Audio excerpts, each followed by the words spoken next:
You can end TB by 2030. We all have a collective work to do. Early treatment, early diagnosis, the drugs are available, the investigation is free. We can make this happen. End TB by 2030.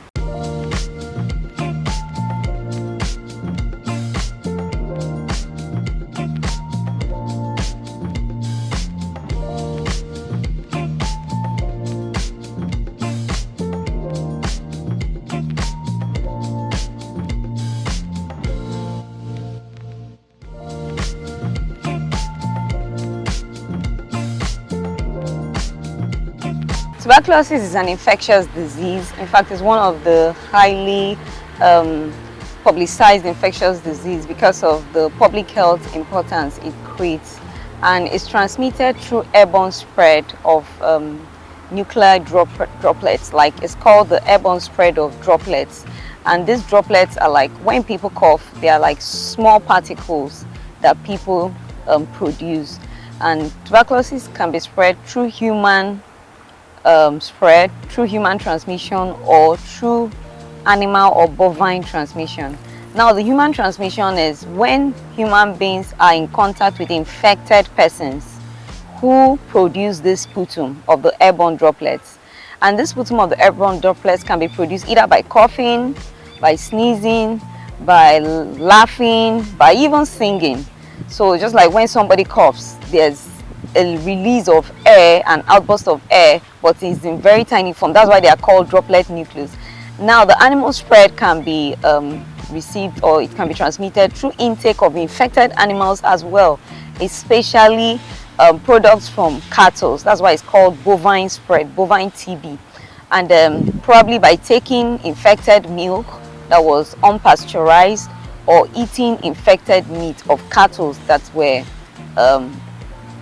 found to have TB. So that is the mode of transmission, human or animal spread of airborne droplet nucleus. Okay, one of the things about TB is that sometimes it can present like other sicknesses, but one of the ways of identifying TB, the symptoms are different from the signs as well. So TB, the symptoms comes in the form of coughing, prolonged chronic coughing of over 3 weeks. So when a patient comes and complains of cough, some people think it's probably pneumonia or any other upper respiratory tract infection that can cause cough. But when it's prolonged, someone has been coughing for over 3 weeks, the person probably has been on some antibiotics and the cough is not subsiding. Also, it can come together with people come down with symptoms of night sweat, drenching night sweat. So you see a patient that's coughing consistently for over 3 weeks, night sweat, and then fever. Although the fever can be mild, then for the signs of TB, you now notice that the patient, apart from coughing, prolonged cough, night sweat, and fever, the person will now begin to lose weight. Because of the fever, loss of appetite comes in, and the patient now begins to lose weight. So you notice chronic weight loss, chronic cough, drenching night sweat, and other signs can include like production of sputum with blood. That's called hemoptysis. That the patient will now be coughing out blood, not just only yellowish sputum. So these are some of the symptoms that come around TB. So when the patient presents with such classical symptoms, it's identified as TB until diagnosis proves and confirms that. Okay, absolutely, there are people who are more vulnerable, but that doesn't mean that TB does not cut across all ages. In fact, at all ages, TB affects everyone, both male, female, children, adults. But there are people that are more, like you said, more vulnerable to getting infected by TB. And research has proven that more males are prone to being infected with TB, obviously because of their exposure to outdoor activities.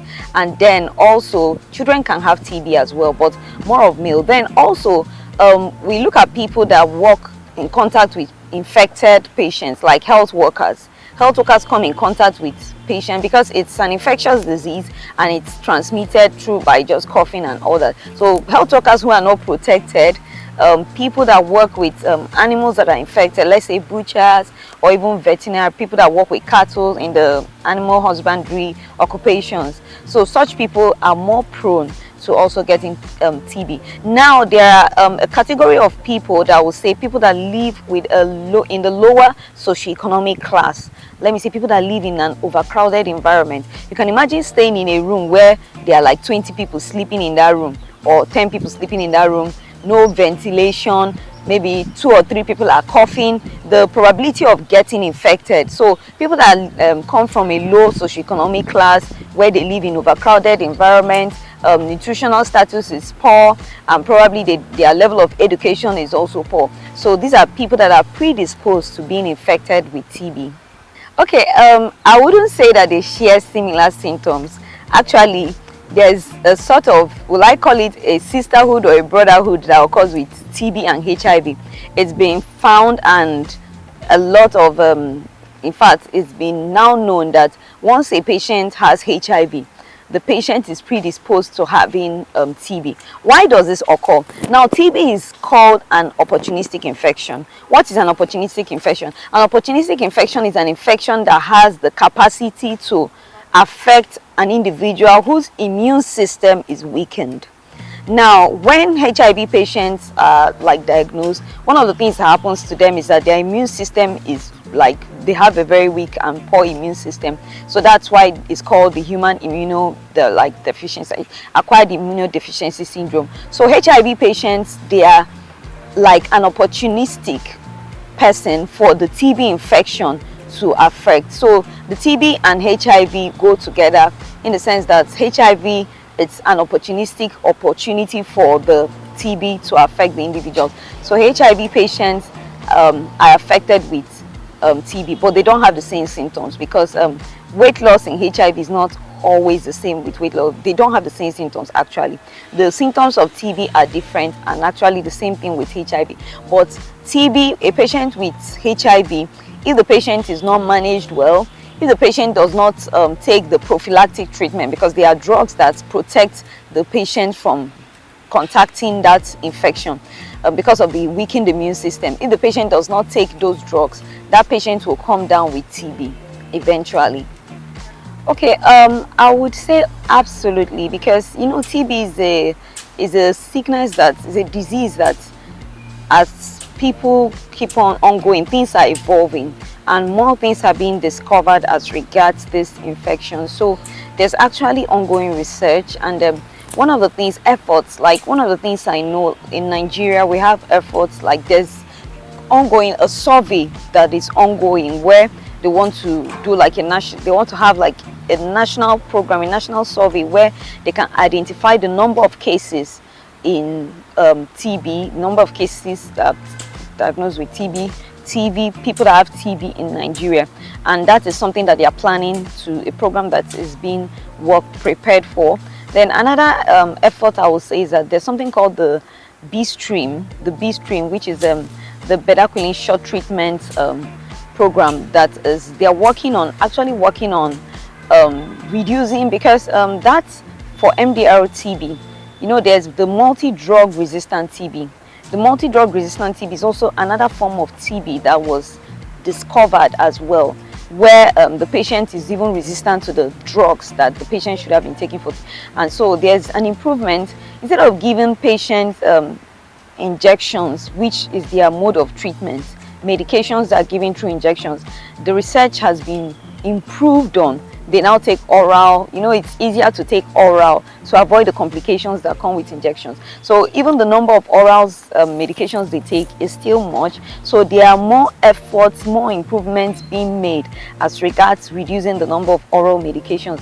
Then other preventive measures I would say is the need for awareness, health, you talk about health information, advocacy, education of the public, awareness that there is treatment for TB, in the sense that nobody has to die from TB, as well as intensification of immunization programs.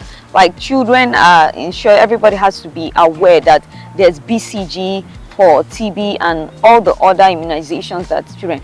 Then also improvements in the standard of living, because like I said, some people that are also prone to being infected with TB are people that are coming from a poor socioeconomic background. So improvement in their standard of living as well, health education, hygiene, and all other preventive measures. So we have the preventive measures, the curative measures, all these efforts being tied together. You add them up, I think they are well on the way in preventing TB. Actually, I would say that it's a journey and we are still yet to get there, but we are making progress. Okay, that's also a very beautiful question, because most times, because of the treatment course of TB, it's a treatment course that is prolonged, like 6 months and over for some. Some of the patients are scared to probably even come to the hospital and like begin treatment, begin management measures. So one of the things that I will say is that the government, as well as the National TB and Leprosy Control Program, which is a program that was both from Germany and others, the government has tried to subsidize all this for the patients.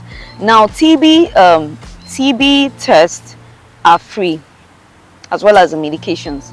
Now, when a patient comes down and is diagnosed to have TB, one of the things that is done is that the patient is sent for a test. The gold standard test for diagnosis is called GeneXpert test, and most centers is free, except probably if that person is in a private hospital as well. So most centers is free. So GeneXpert is done, and when the patient MTB is detected, the patient now commences treatment. And the drugs that's directly observed, the drugs for the intensive phase and the control, the drugs are also free. So all these things have been paid for or subsidized for the patient as well. So the drugs are free, and the investigation is free. Now, after a month of taking the drugs, the patient is expected to still come back to the hospital for follow-up and to detect like what is the load, like you talked about viral load, what is the sputum. So that patient will go for a test called the AFB, sputum AFB test. And in some centers it's free, but not all centers. It depends on where the patient is being managed. So you have the GeneXpert test, you have the sputum AFB, and then there are also some other ancillary tests, some other things that are being done, like chest X-ray, probably the person's liver function test for those that come down with MDR-TB, serum electrolyte, the visual acuity. But some of these tests are subsidized in majority of centers, and then the drugs as well as free. So these are the tests that the patients are expected to go for: GeneXpert, chest X-ray, sputum AFB, and other associated investigations as well. One of the first advice I will give is that nobody has to die from TB. TB is 1, curable, 2, is also preventable, and the goal of the World Health Organization is that by 2030 we should end TB. Yes, we can end TB, and this is 2024. So we still have 6 years to reduce and minimize the prevalence of TB in our communities. And how do we do that? First of all, is an awareness. Secondly, it's once people notice that you have TB, go to the hospital. Treatment is free, investigations is also free, and support anybody. Once you notice someone that is coughing, it's not every cough that it's probably pneumonia. Just find out, identify the person, should do a test to find out what is the cause of the cough, and if it's found to be TB, it shouldn't be a death sentence. Nobody should die from TB. The mortality rate should be reduced, and people can have their quality of life and live to have a good standard of living. So the drugs are available in most health centers.